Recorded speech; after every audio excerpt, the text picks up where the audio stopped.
Hello students, आप सबका एक बार फिर स्किल प्लेटफॉर्म पे स्वागत करते हैं। यहाँ पे अपन lecture number 3 electrical and hardware जो कि L2 के सिलेबस में जो कंटेंट सेकंड चैप्टर अपन यहाँ पे आज स्टार्ट करेंगे। पहले चैप्टर में अगर मैं थोड़ा सा ओवरव्यूज आपको देने की कोशिश यहाँ पे करूँ तो अपन ने और करंट प्रोटेक्शंस पढ़ा, साथ में अपन ने शॉर्ट सर्किट्स पढ़ा, उसके बाद में अपन अर्थिंग्स पढ़ी और उसके बाद में बेसिकली जो फ्यूज़ यहाँ पे काम में आते हैं, प्रोटेक्शन डिवाइसेज जो काम में आती हैं, जिसमें फ्यूज़ थे। फ्यूज़ भी काफ़ी प्रकार के अपने यहाँ पे स्टडी किए थे। उसके बाद में अपन ने पढ़े थे कि एमसीबी जो प्रोटेक्शन डिवाइसेस होती है वो कौन से प्रिंसिपल पे वर्क करती है और किस प्रकार से वर्किंग्स को यहाँ पे वो फॉलो करती है। ये सभी कंटेंट्स अपन पिछले लेक्चर्स में पढ़ चुके हैं। हालांकि इन लेक्चर के जो लिंक्स हैं वो आपको डिस्क्रिप्शन बॉक्स में भी मैं आपको दे दूंगा। उसके बाद में आई बटन जो आपको दिख रहा है ऊपर, उसमें भी आप लोग ये लेक्चर देख सकते हैं। तो चलिए आज की इस वीडियोस को अपन स्टार्ट करते हैं चैप्टर नंबर 2 से, जो कि अपना मोटर है। मोटर के बारे में थोड़ी स्टडी अपन यहाँ पे करेंगे, साथ ही उसके प्रिंसिपल और उस पर जो L2 यानी कि कक्षा 10वीं के अंदर जो बोर्ड क्लासेस में डिफरेंट प्रकार के क्वेश्चंस MCQ आप कह सकते हो या फिर मल्टीपल चॉइस कह सकते हो। उसके बाद में उसके जो खालिस्तान वाले क्वेश्चंस हैं, उसके बाद में कुछ महत्वपूर्ण जो बड़े क्वेश्चंस हैं वो यहाँ पे बनने के चांसेस काफ़ी यहाँ पे बने रहते हैं। तो चलिए आज के इस वीडियोस में मोटर को अपने यहाँ पे शुरू करते हैं। सबसे पहले मैं आपको मोटर के बारे में थोड़ा डिस्क्रिप्शन यानी कि उसके बारे में थोड़ी जानकारी देने की कोशिश करूँगा। तो यहाँ पे सबसे पहले अपन मोटर के बारे में थोड़ी अध्ययन यहाँ पे कर लेते हैं कि मोटर यहाँ पे क्या होती है। यहाँ पे आप लोग देख पा रहे हैं, अगर मोटर की बात करें तो मोटर को काफ़ी प्रकार से आप लोग यहाँ पे कैटेगराइज कर सकते हैं। बेसिकली अगर बात करें तो मोटर किसी भी आप लोगों ने जो इलेक्ट्रिकल उसको प्रोवाइड करते हो या फिर किसी भी डिवाइस को अगर आपने इलेक्ट्रिकल इनपुट में उसको दिया है और आउटपुट में उसने कोई कार्य आपको करके दिया है या फिर आप कह सकते हो कोई यांत्रिक कार्य उसने किया है, तो उस प्रकार के डिवाइसेस को आप मोटर का डेफिनेशन दे सकते हैं। यहाँ पे अपन लूप्स के द्वारा या फिर डायग्राम्स के द्वारा इसको समझने की कोशिश करते हैं। सपोज कर लीजिए यहाँ पे एक डिवाइसेस है और इनपुट में आपने यहाँ पे इसको इलेक्ट्रिकल दिया, साथ ही इसके आउटपुट की अगर बात करें तो आउटपुट में आपने कोई भी मैकेनिकल कार्य में शॉर्ट में आप लिख रहा हूँ, आप लोग यहाँ पे समझ जाइएगा। तो मैकेनिकल एनर्जी या फिर आप कह सकते हो यांत्रिक वर्क आपको करके दिया है, तो इस प्रकार से इस डिवाइस का नाम जो है आप उसको मोटर यहाँ पे कह सकते हो। तो बेसिकली इसकी डेफिनेशंस की बात करें मोटर की, तो मोटर की बेसिकली डेफिनेशन ये हो गई कि किसी भी इलेक्ट्रिकल ऊर्जा को यांत्रिक ऊर्जा में परिवर्तन करने के लिए जो युक्ति या फिर जो डिवाइस काम में ली जाती है उसे अपन मोटर कहते हैं। तो इस प्रकार से आप लोग यहाँ पे समझ पा रहे होंगे कि मोटर क्या होती है और बेसिकली किस प्रकार से ये कार्य करती है। अगर मोटर के बारे में थोड़ा सा आगे और पढ़ें तो इसी के सेकंड पार्ट्स में अपन यहाँ पे जनरेटर को भी यहाँ पे स्टडी कर लेते हैं। तो जनरेटर भी आपने काफ़ी नाम सुने होंगे। जनरेटर जो कि शादियों में इलेक्ट्रिसिटी प्रोवाइड करने के लिए यूज़ में लिया जाता है। तो आपने जनरेटर में काफ़ी मोस्ट ऑफली देखा होगा, सबसे पहले अपने यहाँ पे डीजल यानी कि कुछ भी इसमें यांत्रिक वर्क इसमें डालते हैं, यानी कि आप कह सकते हो कोई भी यांत्रिक कार्य उसको करते हो और उसके बाद में वो जो आपको काम करके देता है वो इलेक्ट्रिकल देता है, यानी आउटपुट में उसके इलेक्ट्रिकल आता है। तो इस प्रकार के यंत्र को आप यहाँ पे जनरेटर कहते हैं। तो दो डेफिनेशन मैंने आपको यहाँ पे स्टडी की। सबसे पहले परिभाषा मोटर की बात करते हैं। तो मोटर में आपने सबसे पहले इसको इलेक्ट्रिकल दिया इसके इनपुट में और आउटपुट में आपने इसके मैकेनिकल लिया, तो इस प्रकार की डिवाइसेस को मोटर कहते हैं। ये आपकी बेसिकली इसकी डेफिनेशन होगी। और जनरेटर की बात करें इसी केसेस में, तो आपका जनरेटर के बारे में बात करें तो जनरेटर में आपने देखा होगा कि आपने सबसे पहले इसको मैकेनिकल एनर्जी इसके इनपुट में दी और आउटपुट में इसके इलेक्ट्रिकल एनर्जी आपने ली, तो इस प्रकार की डिवाइसेस को जनरेटर कहते हैं। तो ये कुछ बेसिक कॉन्सेप्ट्स थे मोटर के जो मैंने आपको इस स्लाइड्स के माध्यम से समझा दी है। चलिए अपन बात करते हैं मोटर के बारे में थोड़ी सी कंस्ट्रक्शन रिव्यूज़ की। यहाँ पर आप लोग देख पा रहे हैं, ये आपके मेन स्क्रीन पे देख पा रहे होंगे इलेक्ट्रिकल मोटर आपके सामने यहाँ पे रखी हुई है। हालांकि मोटर काफ़ी प्रकार की होती है, लेकिन बेसिकली मैं आपको मोटर का स्ट्रक्चर जो है, कंस्ट्रक्शन जो है वो समझाने की यहाँ पे कोशिश करूँगा। तो सबसे पहले यहाँ पे आप लोग देख पाए इलेक्ट्रिकल एनर्जी आप यहाँ से दोगे, यहाँ पे आपके पास मैकेनिकल एनर्जी इसके आउटपुट में आप प्रदान करोगे, यानी कि आपने इलेक्ट्रिकल दिया और आउटपुट में आपने मैकेनिकल लिया, तो इस प्रकार की डिवाइसेस को आप क्या कहोगे, मोटर कहोगे। तो ये आपकी इलेक्ट्रिक मोटर होगी। चलिए नेक्स्ट स्लाइड्स में बात करते हैं। तो इसके बारे में आप पार्ट्स ऑफ मोटर के अंदर जो आर्मेचर होता है या फिर मैं आपको थोड़ा और इसमें गहराई से समझाऊं, तो ये आप कह सकते हो मोटर की कंस्ट्रक्शन व्यू होती है, जो कि मैं आपके सामने यहाँ पे ड्रॉ कर रहा हूँ। तो ये आपका सिंपली रोटर होता है, ये आपका रोटर होता है जो कि रोटेटिंग पार्ट्स होता है मोटर में। उसके बाद में एक यहाँ पे होता है स्टेटर जो कि स्टेशनरी पार्ट होता है, इसको आप स्टेटर कहते हो। स्टेटर के नाम से भी आप पता कर सकते हो स्थिर भाग, यानी कि मोटर का वह स्थिर भाग जो हिले डुले नहीं या फिर किसी भी मोमेंट्स में अपना भाग ना करे, तो इस प्रकार के पार्ट्स को स्टेटर कहते हैं। और रोटर की बात करें तो इसमें आर्मेचर कहते हैं, आर्मेचर होते हैं, इसमें वाइंडिंग्स भी होती हैं और काफ़ी प्रकार के आर्मेचर या फिर आप कह सकते हो रोटर, काफ़ी प्रकार की मोटर्स के डिफरेंट प्रकार के यहाँ पे होते हैं। तो यहाँ पे आप लोग स्टेटर और मोटर के बारे में थोड़ी समझ पा रहे होंगे कि यहाँ पे किस प्रकार से मोटर में रोटर और स्टेटर होते हैं। सबसे पहले आउटर सरफेस जो होती है वो आपका स्टेटर होती है, उसके इनर जो पार्ट्स होता है वो आपका रोटर होता है, उसके इनर जो पार्ट होता है वो आपका साफ्ट होता है, ये आपका साफ्ट होता है, इसके ऊपर आप मैकेनिकल लोड लेते हो। तो इस प्रकार से इसका थोड़ा कंस्ट्रक्शन आप यहाँ पे समझ पा रहे होंगे। चलिए नेक्स्ट पार्ट में यहाँ पे बात कर लेते हैं स्टेटर क्या होता है। तो स्टेटर की अगर बात करें तो स्टेटर के पार्ट है तो मोटर का वह भाग जो स्थिर अवस्था में रहता है, मोटर का वह भाग जो स्थिर अवस्था में हो, और आप यहाँ पे इस भाग को बाह्य रूप में आप देख सकते हैं। तो ये आपका स्टेटर हो गया। नेक्स्ट मैंने आपके सामने यहाँ पे चर्चा की है आपकी मोटर के रोटर भाग की। तो रोटर वह भाग होता है जो हमेशा मूवेबल होता है या फिर रोटेट करता है, तो रोटेटिंग भाग, मोटर का वह भाग जो रोटेटिंग अवस्था में होता है उसको रोटर कहते हैं। उसके बाद में मैंने आपके सामने थोड़ा सा और यहाँ पे बात की है कि यहाँ पे साफ्ट क्या होते हैं। तो साफ्ट तो मोस्ट ऑफली इसके ऊपर अपन यहाँ पे आउटपुट लेते हैं, यानी कि इस पर आप आउटपुट लेते हो जो कि मैकेनिकल आउटपुट होता है, क्योंकि मोटर की अपन यहाँ पे बात कर रहे हैं। तो ये मोटर के कुछ पार्ट्स थे जो कि मैंने आपको इसके माध्यम से समझाए। चलिए अब मैं आपको यहाँ पे मोटर के बारे में वापस से लेके चलता हूँ। तो यहाँ पे पार्ट्स ऑफ आर्मेचर की बात करें तो आप लोग यहाँ पे मेन स्क्रीन पे देख पा रहे हैं पार्ट्स ऑफ आर्मेचर में काफ़ी प्रकार के पार्ट्स आपको यहाँ पे विजिबल हो रहे हैं, आप देख पा रहे हैं। तो इसमें पार्ट्स की अगर बात करें तो आपको सबसे पहले यहाँ पे देख पा रहे हैं आपका बियरिंग है, जो कि मोटर में मुख्य भाग होता है, जो कि रोटेट करवाने के लिए किसी भी डिवाइसेस को या फिर आर्मेचर को बिना फ्रिक्शंस के। उसके बाद में यहाँ पे आप देख पा रहे हैं कम्यूटेटर है, इसके बारे में भी आपको थोड़ी चर्चा से गहन से मैं आपको डिस्कस करूँगा अगली स्लाइड्स में। उसके बाद में आपको यहाँ पे देख पा रहे हैं ये जो स्लाइड्स हैं यहाँ पे आप देख पा रहे हैं, जिसको मैं आपके सामने यहाँ पे हाईलाइट कर रहा हूँ, core mats of the magnetic materials हैं, यानी कि कोर है आपका आर्मेचर की। उसके बाद में आप लोग यहाँ पे देख पा रहे हैं ये जो आर्मेचर वाइंडिंग है, आप लोग यहाँ पे लिखा हुआ भी आप देख सकते हो, हालांकि मैं आपको बता भी पा रहा हूँ यहाँ पे ये आपकी आर्मेचर वाइंडिंग है, ये आपका कोर है, ये आपका कम्यूटेटर है, ये आपका बियरिंग है। उसके बाद में यहाँ पे इसको जिसको मैं आपके सामने यहाँ पे एरो कर रहा हूँ वो आपका कूलिंग फैन है, इसको ठंडा करने के लिए। उसके बाद में आपकी लास्ट फाइनली आपकी साफ्ट है। तो ये कुछ महत्वपूर्ण भाग हैं मोटर के जो कि आपको यहाँ पे समझनी चाहिए, यानी कि आर्मेचर्स के।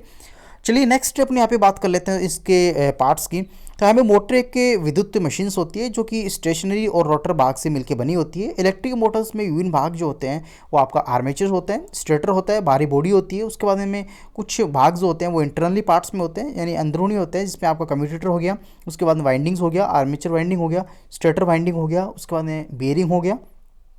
ये काफ़ी भाग जो हैं ये आपके मोटर के अंदर होते हैं, तो इसलिए इनको इंटरनल यानी कि आंतरिक भाग के नाम से जाने जाते हैं। हालांकि आप इसको यहाँ पे देख नहीं सकते। चलिए कुछ यहाँ पे स्टार्टर इलेक्ट्रिक मोटर्स का एक कुछ जो हिस्से होते हैं वो भी अपन देख लेते हैं स्टार्टर के। तो यहाँ पे आपका रोटर है, रोटर के मैंने आपको यहाँ पे हिस्सा दिखा दिया। उसके बाद में अपन बात करते हैं स्टार्टर के। तो यहाँ पे आप लोग देख पा रहे हैं स्टार्टर के कुछ भाग इसमें यहाँ पे दे रखे हैं। सबसे पहले भाग की अगर बात करें तो आपका जो इंसुलेशन कैप्स है वो आपकी यहाँ पे लगी हुई है, ये आपका इंसुलेशन कैप है, आप देख सकते हैं।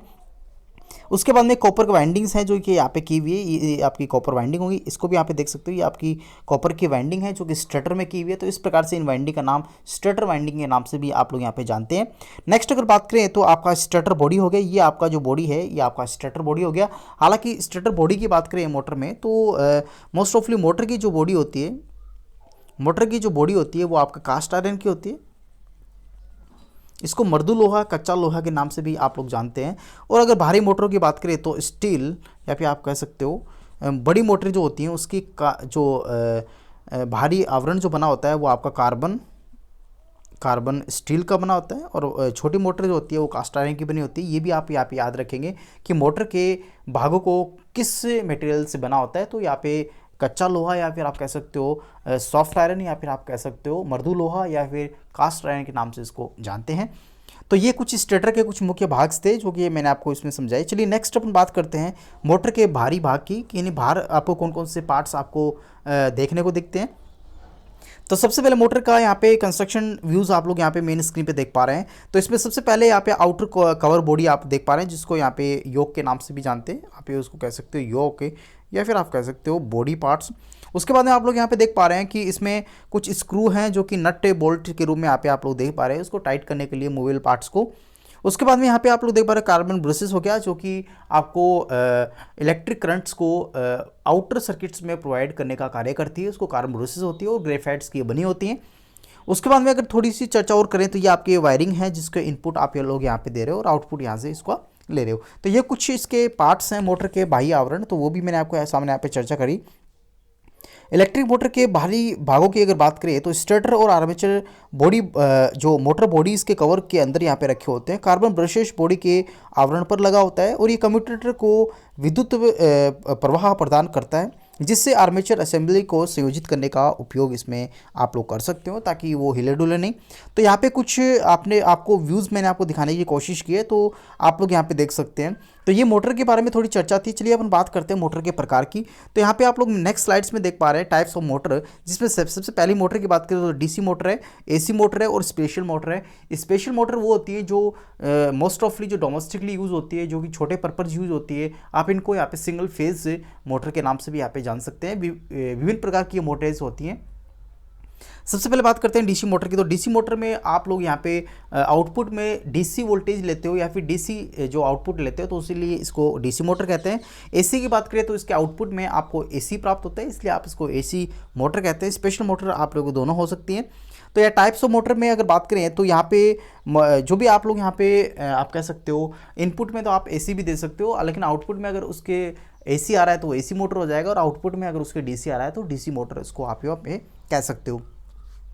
उसके बाद में बात करते हैं डीसी मोटर की। तो यहाँ पे डीसी मोटर के बारे में अगर मैं आपको बताऊँ तो ये डीसी पे ऑपरेट होती है, ये डीसी सप्लाई पे ऑपरेट होती है, यानी कि इसके आउटपुट जो है वो आपका डीसी लेवल का होता है। डायरेक्ट करंट आप लोगों यहाँ पे कक्षा 9th में इस टॉपिक को पढ़ा होगा।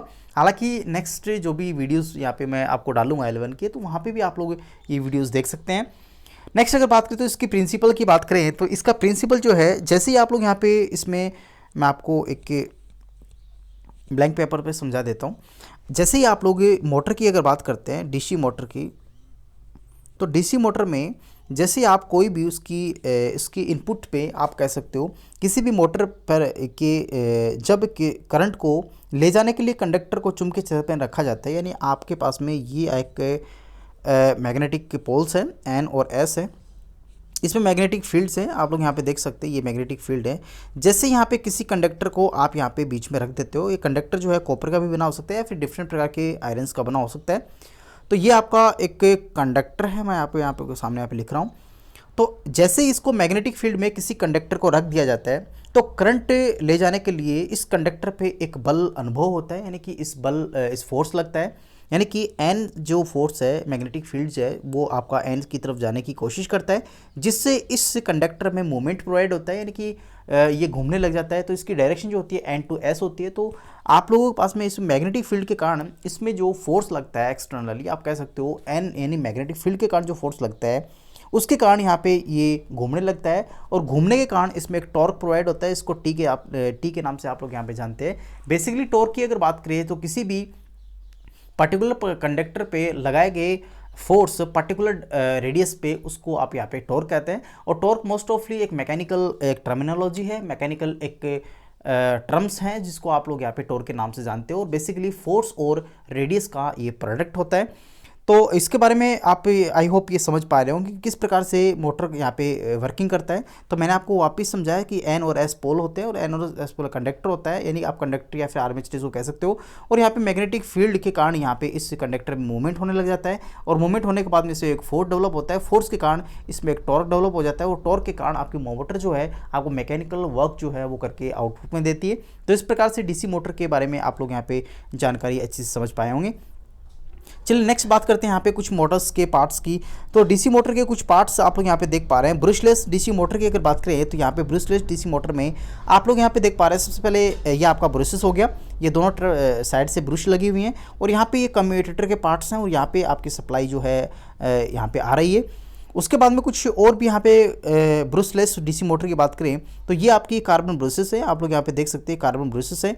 ये आपका कम्यूटेटर है। उसके बाद में ये आर्मेचर हो गया, ये आपका जो फील्ड मैग्नेट है वो आपकी होगी जिसमें फील्ड जनरेट होगा मैग्नेटिक फील्ड्स के रूप में। उसके बाद में अगर यहाँ पे देखें तो स्टेटर वाइंडिंग्स जो कि स्टेटर पे की हुई है, तो स्टेटर वाइंडिंग इनका नाम हो गया, ये आपकी स्टेटर कोर हो गया।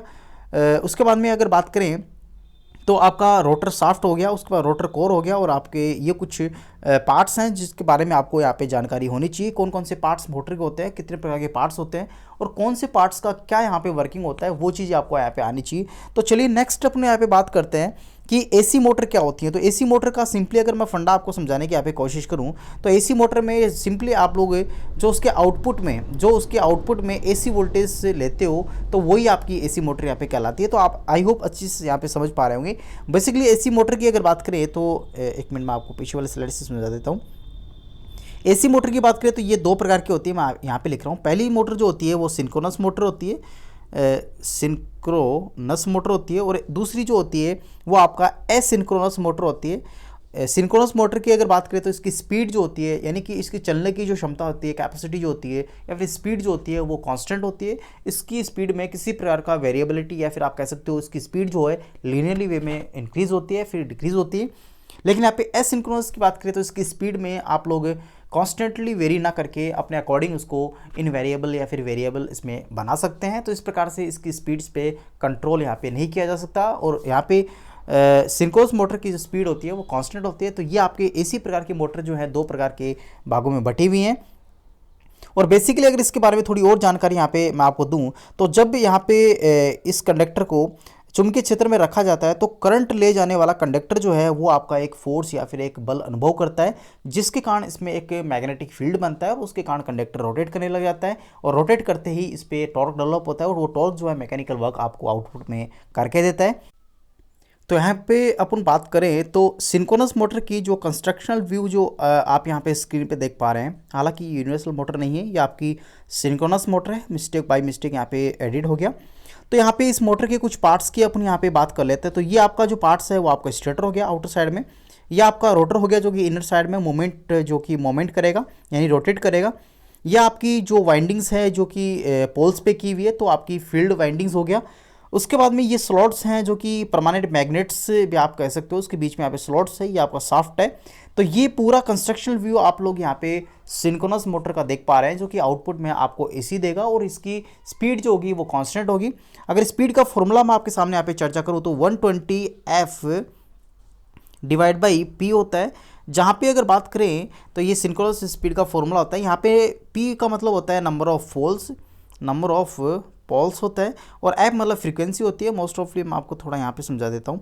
तो यहाँ पे आप लोग देख पा रहे हैं सिंक्रोनस मोटर का जो स्पीड का फॉर्मूला जो होता है, आप लोग यहाँ पे सिंक्रोनस स्पीड है, एन मतलब स्पीड, एस मतलब सिंक्रोनस हो गया, और यहाँ पे इसका फॉर्मूला जो होता है 120F डिवाइड बाई P होता है। P यहाँ पे नंबर ऑफ पोल्स होते हैं जो मोटर के, और यहाँ पे F मतलब होता है फ्रीक्वेंसी। मोस्ट ऑफली हमने घरों की जो फ्रीक्वेंसी है वो 50 हर्ट्ज है सिंगल फेज पे, और 3 फेज पे दोनों पे। ये सिंक्रोनस स्पीड हो गया। सभी का टर्म जो है वो गिवन होता है। मिनिमम पोल्स की बात करें तो आपके 2 होते हैं, और मैक्सिमम पोल की बात करें तो आपके 8 होते हैं। नंबर ऑफ पोल्स अगर जैसे जैसे इंक्रीज होंगे तो वैसे वैसे आपकी स्पीड जो है मोटर की, उसका लेवल जो है डिक्रीज होता जाएगा, यानी कि स्पीड जो है उसकी घटती जाएगी नंबर ऑफ पोल्स बढ़ाने पे। और यहाँ पे फ्रीक्वेंसी की बात करें तो फ्रीक्वेंसी पे इस पे जो फ्रीक्वेंसी स्पीड पे है वो भी आपका डायरेक्टली प्रोपोर्शनल का रिलेशंस है। तो ये कुछ इसके फॉर्मूलेस हैं जो मैं आपको यहाँ पे समझा दी। चलिए नेक्स्ट यहाँ पे थोड़ी बात और अपनी यहाँ पे कर लेते हैं। तो एस सिंक्रोनस मोटर की अपनी यहाँ पे बात करेंगे, जो कि मेन स्क्रीन पे आप लोग यहाँ पे देख पा रहे हैं। तो एस सिंक्रोनस मोटर, ये आपकी एस सिंक्रोनस मोटर है जो कि मेन स्क्रीन पे आप लोग यहाँ पे देख पा रहे हैं। तो इसके कुछ पार्ट्स हैं, इसकी बात अपने यहाँ पे कर लेते हैं। तो ये जो स्लॉट्स आपको दिख रहे हैं, तो इसको यहाँ पे कॉपर और एल्यूमिनियम बार्स के बने हुए हैं। यानी एसिंक्रोनस मोटर में जो स्टेटर पे जो स्लॉट्स कटे होते हैं वो आपके कॉपर और एल्यूमिनियम बार के होते हैं। और यहाँ पे आपकी ये शाफ्ट होगी, यहाँ पे कॉपर एल्यूमिनियम के एंड रिंग्स हो गया जो कि रिंग्स के रूप में आप यूज़ करेंगे। यहाँ पे आपका आयरन कोर हो गया। तो ये कुछ इसके इंपॉर्टेंट पार्ट्स हैं। यहाँ पे सबसे पहले अपन को याद यही रखना है कि इसके जो स्पीड जो होती है, जो भी स्पीड आप एसिंक्रोनस स्पीड लोगे वो आपकी कांस्टेंट नहीं होगी, वेरिएबल होगी। तो इस प्रकार से आप लोग इस फॉर्मूले को इस पर अप्लाई नहीं कर सकते। तो नेक्स्ट अपन बात करें तो इसके कुछ पार्ट्स की मैंने आपको यहाँ पे चर्चा की। इसी के बारे में थोड़ी जानकारी और मैं यहाँ पे आपको दे देता हूँ। इस मोटर में रोटर की घूर्णन गति जो है चुंबकीय क्षेत्र के घूर्णन गति से कम होती है। मान लीजिए कि चुंबकीय क्षेत्र जो आपका है इसमें सपोज कर लीजिए, एक मिनट, हाँ, सपोज कर लीजिए इसमें चुंबकीय क्षेत्र जो है आपका 1000 रोटेशंस पर मिनट आपका मूवमेंट कर रहा है। और रोटर की बात करें, ये आपका चुंबकीय क्षेत्र का रोटेशन है और ये आपका रोटर का है जिसमें 800 800 आरपीएम पर रोटेट कर रहा है। तो दोनों के आप देख पा रहे हैं, तो दोनों की स्पीड का जो टर्म्स है, दोनों का जो डिजिट्स है वो दोनों का डिफरेंट है। तो इस प्रकार से इसकी स्पीड जो है वो भी डिफरेंट होगी। तो इस प्रकार से आप इसको समझ सकते हो कि एक का तो 1000 है और दूसरे का 900 है या फिर 800 है। तो दोनों में वेरिएबल जो स्पीड है वो आप बनी रहती है, यानी कि स्पीड इसकी कॉन्स्टेंट नहीं होती। नेक्स्ट अगर बात करें तो कुछ स्पेशल मोटर के बारे में अपन बात करेंगे। तो स्पेशल मोटर्स में अगर बात करें तो स्पेशल मोटर में सबसे पहले अपन बात करेंगे यूनिवर्सल मोटर की, जो कि मेन स्क्रीन पे आप लोग यहाँ पे देख पा रहे हैं। तो यूनिवर्सल मोटर की अगर बात करें तो इसका सबसे पहला जो वर्क होता है वो एसी और डीसी दोनों पे ये ऑपरेट हो जाती है। यानी कि यूनिवर्सल मोटर को बेसिकली आप दोनों ही रीजंस के लिए यूज़ कर सकते हो, चाहे एसी हो यानी कि डायरेक्ट करंट हो जिसे आप दिस धारा कहते हो, या फिर एसी हो जिसे आप प्रत्यावर्ती या फिर अल्टरनेटिव करंट कहते हैं। दोनों के लिए इसको यूज़ कर सकते हैं। अगर इस मोटर की विशिष्ट कार्य के लिए इसको यहाँ पे डिज़ाइन किया जाता है, महत्वपूर्ण जो वर्क करने होते हैं उसी लिए इसको यूज़ किया जाता है। जैसे आप कह सकते हो रोबोटिक्स क्षेत्र में इस मोटर का काफ़ी यहाँ पे यूज़ किया जाता है। इसका यूज जो है एप्लीकेशन जो आपकी इसको कह सकते हो वो आपकी रोबोटिक्स में है, यानी रोबोट्स में इसको काफ़ी अच्छी से आप यूज़ कर पाते हो। यूनिवर्सल मोटर की अगर बात करें तो यूनिवर्सल मोटर का उपयोग जो है सबसे पहला आपका मिक्सर में है, यानी कि जो घरों में आप लोग यहाँ पे मिक्सर जो यूज़ करते हो उसमें आपका यूनिवर्सल मोटर यूज़ होती है। नेक्स्ट आपका है ग्राइंडर, यानी कि किसी भी चीज़ को ग्राइंडर करने के लिए आप इसको यूज़ करते हो। नेक्स्ट आपका बात करें तो जूसर हो गया। तो जूसर में भी आपकी स्पेशल टाइप्स मोटर का जो यूनिवर्सल मोटर है वो यूज़ होती है। उसके बाद में अगर बात करें तो हैंड ड्रिल जो होते हैं, जिस हैंड से आप लोग किसी भी वॉल पे ड्रिल करते हो, तो ड्रिल मशीन में भी इसका यहाँ पे यहाँ पे नेक्स्ट आपका है ड्रिल। आप यहाँ पे इसको थोड़ा पीछे करके देख सकते हैं नोट्स बनाने के लिए। तो ये कुछ इसके यूज़ थे, एप्लीकेशंस थी जिसका यूज़ यहाँ पे कर सकते हो। बेसिकली एसी और डीसी पे ये ऑपरेट होती है। और अगर बात करें इसके बारे में तो कुछ पार्ट्स हैं जिसको मैं आपको यहाँ पे चर्चा कर देता हूँ। सबसे पहले स्टेटर बॉडी आप लोग यहाँ पे देख पा रहे हैं। उसके बाद स्टेटर वाइंडिंग है जो कि स्टेटर पे की हुई है, इसलिए इसका नाम स्टेटर वाइंडिंग हो गया। आर्मेचर की बात करें तो ये मोमेंट्स पार्ट है, यानी कि रोटेटिंग पार्ट है आर्मेचर। कम्यूटेटर की बात करें तो ये कम्यूटेटर की अगर बात करें तो कम्यूटेटर की भी थोड़ी चर्चा मैं आपसे कर लेता हूँ। तो यहाँ पे कम्यूटेटर जो एक वर्ड है यहाँ पे आप लोग यहाँ पे सुन रहे हैं। तो कम्यूटेटर बेसिकली एसी को डीसी में कन्वर्ट करने के लिए यूज़ किया जाता है, जो कि डीसी मोटर में काफ़ी इसका यूज़ किया जाता है। और बेसिकली एसी को डीसी में चेंज करने के लिए इसका काम में लिया जाता है। और इसका दूसरा नाम की अगर बात करें तो रेक्टिफायर की तरह एक वर्क करता है, रेक्टिफायर की तरह ये यूज़ किया जाता है। इसीलिए इसको मैकेनिकल रेक्टिफायर के नाम से भी यहाँ पे जाना जाता है, जो कि डीसी मोटर में काम में आता है। तो आई होप आप समझ पा रहे हो कि कम्यूटेटर क्या होता है। तो ये इसके कुछ पार्ट्स के बारे में मैंने आपको यहाँ पे समझा दिया। नेक्स्ट मोटर की बात करते हैं। तो यहाँ पे नेक्स्ट मोटर आप देख पा रहे हैं स्टेपर मोटर, जो कि काफ़ी स्टेप्स के अकॉर्डिंग आप इसको यूज़ कर सकते हैं। स्टेपर मोटर को यूज़ की अगर बात करें तो इसको भी आप यहाँ पे रोबोटिक्स में आप लोग इसको यूज़ करते हैं। नेक्स्ट अगर बात करें तो इसको अलग अलग जगह है, यानी कि जहाँ हम मोटर शाफ्ट को एंगुलर रोटेशन से पाना चाहते हैं, यानी कि किसी भी आपके पास में ये एक शाफ्ट है और इसको आप यहाँ पे एंगुलर मूवमेंट इसको प्रोवाइड करना चाहते हो। तो एंगुलर स्पीड में घुमाने के लिए जिस मोटर का यूज़ किया जाता है वो स्टेपर मोटर होती है। कुछ पार्ट्स हैं इसके अपने यहाँ पे चर्चा कर लेते हैं। तो सबसे पहले पार्ट्स आप लोग यहाँ पे देख पा रहे हैं, शाफ्ट है और इसके बाद में ये उसकी बॉडी होगी। उसके बाद में आपके सामने यहाँ पे आप देख पा रहे हैं बॉडी स्टेटर वाइंडिंग्स हो गया। उसके बाद में ये आपका स्टेटर हो गया, ये आपका आर्मेचर हो गया। तो ये कुछ इसके इंपॉर्टेंट पार्ट्स हैं स्टेपर मोटर के, आप लोग इसको भी अच्छे से पढ़ के जाइएगा। सबसे पहले इसकी एप्लीकेशंस के बारे में पूछता है, जो कि एंगुलर एंगल्स को प्रोवाइड करने के लिए स्टेपर मोटर का यूज़ किया जाता है। और इसके जो इनपुट्स जो आप देते हो साइनसॉइडली या फिर आप कह सकते हो साइन वेव्स में या फिर अल्टरनेटिव करंट, तो उसके जो आउटपुट होते हैं वो आपके स्टेप्स के अकॉर्डिंग या फिर आप कह सकते हो स्क्वायर फॉर्मेट पे आपको प्राप्त होते हैं। तो ये भी आपका स्टेपर मोटर होती है। मोस्ट ऑफली इसका यूज जो है रोटर को रोटेट करने के लिए, आप कह सकते हो जो आपके काफ़ी जो ग्राइंडिंग मशीन्स होती हैं, बड़ी बड़ी छोटी छोटी जो ग्राइंडिंग मशीन्स होती हैं, तो उसको ग्राइंड करने के लिए या फिर उसको रोटेट एंगुलर प्रोवाइड करने के लिए इस मोटर्स का यूज़ किया जाता है। नेक्स्ट मोटर की बात करें तो आपका सर्वो मोटर है, जो कि मेन स्क्रीन पे आप लोग यहाँ पे देख पा रहे हैं। सर्वो मोटर की बात करें तो इसका यूज़ भी आप लोग यहाँ पे अलग अलग जगह रोबोटिक्स में ही इसको यूज़ करते हो। इसको भी आप लोग यहाँ पे रोबोटिक्स में यूज़ करते हो। और इस मोटर को शाफ्ट के सटीक रोटेशंस की आवश्यकता होती है। इसमें जो रोटेशंस आप करते हो तो उसके सटीक शाफ्ट की आपको आवश्यकता होती है। चलिए इसके पार्ट्स की बात कर लेते हैं। यहाँ पे आप लोग देख पा रहे हैं, यहाँ पे आपकी IP65 PCB मोटर कनेक्टर यहाँ पे लगा हुआ है। उसके बाद में ये आपकी शाफ्ट हो गया, ये आपकी स्टार्टर बॉडी हो गया, यानी कि योक आप कह सकते हो। ये आपका इसके अंदर जो है आपका आर्मेचर लगा होगा। तो ये कुछ सर्वो मोटर्स के, स्पेशल मोटर्स के कुछ टाइप्स है जो कि मैंने आपको यहाँ पे बेसिकली इस वीडियोस के माध्यम से समझाने की कोशिश कर रहा हूँ। फ्रेंड्स, मैं आपको कहना चाहूँगा, आप लोगों ने अगर हमारे इस चैनल को सब्सक्राइब नहीं किया तो आप प्लीज़ सब्सक्राइब कीजिए, साथ ही बेल आइकन्स को दबाना बिल्कुल ना भूलें और अपने फ्रेंड्स में इसको ज़्यादा से ज़्यादा शेयर भी कीजिएगा, ताकि आपकी इस पॉजिटिव एनर्जीज़ के लिए हमें काफ़ी मोटिवेट होकर हम अच्छे से लेक्चर आपको दे पाएँ। नेक्स्ट अगर बात करें तो इस टॉपिक्स के कुछ आपको वर्क्स हैं, जो होमवर्क आप इसको कह सकते हो। तो यहाँ पे सबसे पहले आपसे पूछा है कि इसमें जो इमेजेस आपको दे रखी है, फोटो जो आपको दे रखी है, उसके नाम्स क्या हैं। तो इसको यहाँ पे MCB मिनीचर सर्किट ब्रेकर्स के नाम से जानते हैं, इसको आप किटकेट फ्यूज़ के नाम से जानते हैं। इस पर आप लोग यहाँ पे फेज़ में इसको लगाते हैं। और इसके कंस्ट्रक्शन व्यूज़ की अगर बात करें तो पोर्सलिन मटेरियल का ये बना होता है। नेक्स्ट आप लोग यहाँ पे नॉर्मली फ्यूज़ आप लोग यहाँ पे देख पा रहे हैं। और उसके बाद में आपका ये जो आर्मेचर है, जो कि मैं आपको यहाँ पे हाईलाइट कर रहा हूँ, उसके बाद में ये आपकी सर्वो मोटर हो गया। तो ये कुछ इमेजेस हैं जो आपको होमवर्क के रूम में यहाँ पे दी गई हैं। तो नेक्स्ट अपन बात करते हैं प्रिंसिपल ऑफ मोटर की, यानी कि मोटर जो है वो कौन से प्रिंसिपल पे बेस्ड है, कौन से प्रिंसिपल पे ये वर्क करता है। तो यहाँ पे आप लोग देख पा रहे हैं, 2 पोल आपके N और S यहाँ पे पोल हैं। इसके बीच में आपका एक आर्मेचर रखा हुआ है या फिर कंडक्टर रखा हुआ है। और उस आर्मेचर के जो 2 पॉइंट्स है, उसको आप लोग कार्बन ब्रशेस की हेल्प से आपने किसी भी बैटरी या फिर रेजिस्टेंस या फिर एक्सटर्नली लोड से इसको कनेक्ट किया हुआ है। जैसे जैसे N to S यहाँ पे मैग्नेटिक फील्ड डेवलप होगा, तो उसमें आपका जो आर्मेचर रखा हुआ है उस आर्मेचर का मूवमेंट होगा। और मूवमेंट जो है आपका डायरेक्शन क्लॉकवाइज भी हो सकता है, एंटी क्लॉकवाइज भी हो सकता है। ये डिपेंड करता है कि आप सप्लाई कौन से टर्मिनल्स पे इस पे अप्लाई कर रहे हैं। तो ये कुछ इसके प्रिंसिपल्स थे। चलिए अपन इसकी प्रिंसिपल्स की गहराई से अपन बात करते हैं। मोटर विद्युत चुंबकीय प्रेरण के कार्य करती है। और इसकी जो प्रिंसिपल जो है, वो जो भी मोटर आपकी होगी वो मैग्नेट प्रिंसिपल पे वर्क करती है। यानी आप इसको हिंदी में कह सकते हैं, विद्युत चुंबकीय प्रेरण के सिद्धांत पे कोई भी मोटर जो है वो वर्क करती है। यानी कि इसका सिद्धांत जो होता है वो आपका विद्युत चुंबकीय प्रेरण का सिद्धांत होता है।